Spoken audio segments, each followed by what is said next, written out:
Hi, this is Tisch Aitken, and it is August 4th, 2023. And we've all survived that super moon that occurred at 9 degrees of Aquarius on August 1st. That was very heavy energy in light of the fact that Pluto, the planet of power, death, and elimination, set off the nodes of karma 3 times in July: the 23rd, the 25th, and the 28th.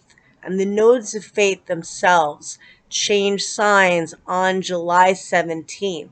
And that brings a shift of power and direction in where we're going. The nodes went from the Taurus Scorpio axis to the Aries Libra axis, and that's a very different theme. The North Node is now transiting in Aries the next year and a half, and that's about being courageous in a very tentative time, in a time where it can feel hard to anchor your dreams. Saturn in Pisces the next couple of years, a lot of focus on mental health and wellness and addiction and escapism and deception and just losing it, losing a sense of hope and dreams. But the whole theme of it really is to anchor dreams and have faith and surrender in a time where that's your biggest strength at times. And it's a hard road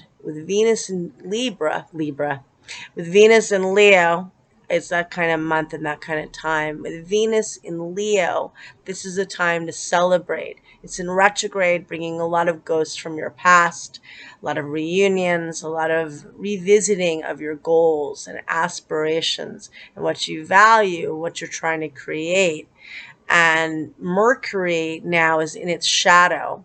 It entered its shadow today, and it's at 8 degrees of Virgo. It's in a sign that it loves to be in. It rules the sign of Virgo. It's going to station direct on September 15th at 8 degrees of Virgo, setting off where Saturn retrograded in June. And Saturn retrograded at the world point, hitting all of us and bringing up a lot of stories of victims and victimhood in the news and in our own lives, a lot around addiction and depression and self-undoing, a lot of Piscean themes on the challenging front, a lot of people working on very creative stories because Pisces is the most creative water sign. Saturn's here another couple of years. Jupiter, the planet of good fortune, how you expand, how you magnetize good fortune, how you learn. Jupiter's transiting in Taurus through the end of May of last year, and that's a very fertile, excellent placement of Jupiter. And Venus is in Leo through October 8th. And it retrograded at the royal fixed star known as Regulus, the kingmaker and the queenmaker, the heart of the lion. And that's about focusing on what you want to magnetize in your life, what you want to create and add value to. But with all of this, it's not about just focusing on self, which could be a Leo theme and could be the North Node in Aries, where it entered on July 17th, the next year and a half approximately. The theme is not about focusing on self so much as having courage and taking care of self as you take care of others, because realistically, there are big themes on mental health and addiction and depression and people that are going to need your help, and you may need others' help. This is a time that vulnerability can be a strength, and not being ashamed about it, being honest about it, and reaching out for help. This is a time where many people can't speak for themselves and need those that can advocate for them. And Saturn in Pisces is not an easy placement. Saturn is very rigid and structured. Pisces rules the ocean and is anything but.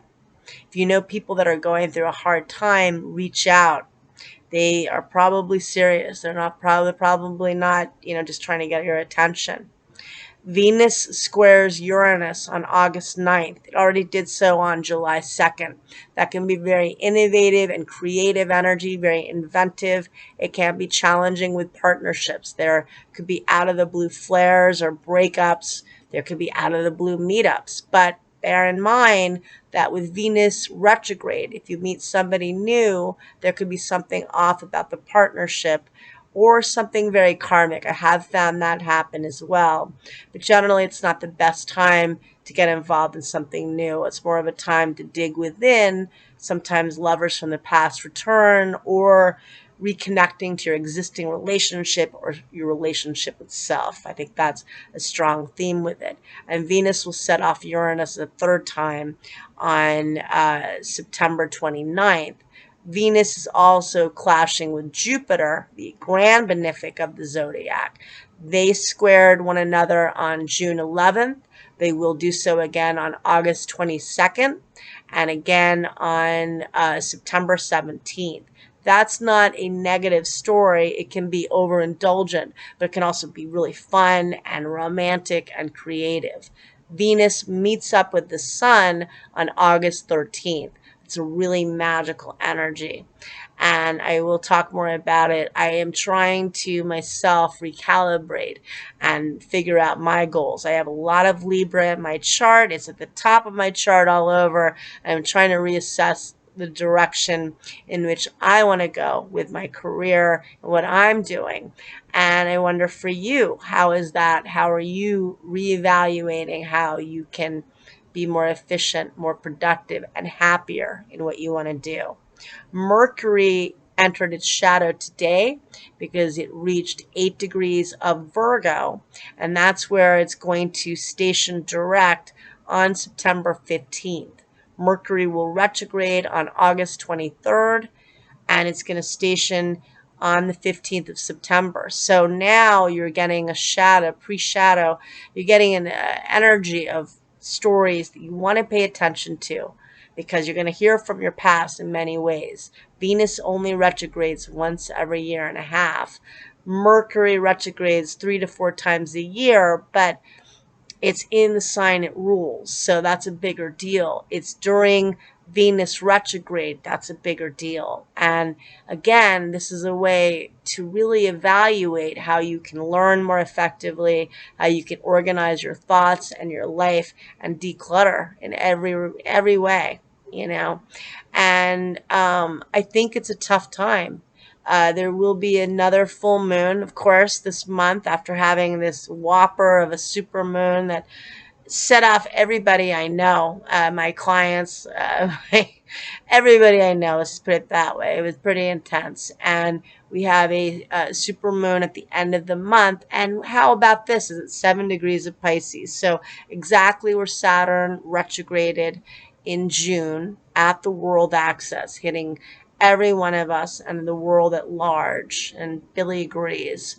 And now this full moon, this blue moon, will set off the story from Saturn. It will be exactly where Saturn stationed, and where Mercury will station by opposition, setting that off too. A lot of themes about the Saturn and Pisces story. How are you going to anchor your dream? You do not want to give up on it. How do you help those that can't help themselves? I know a 96-year-old named Swami, and he said, "How can my helplessness? How can I help?" I forgot now what he said. He said, "How can I help with my helplessness?" Something to that regard. But that's where vulnerability can be an asset. And if I had more sleep, I'd be able to say it exactly. But I think you got the theme. You got it. All right. Take care. All right. Thanks.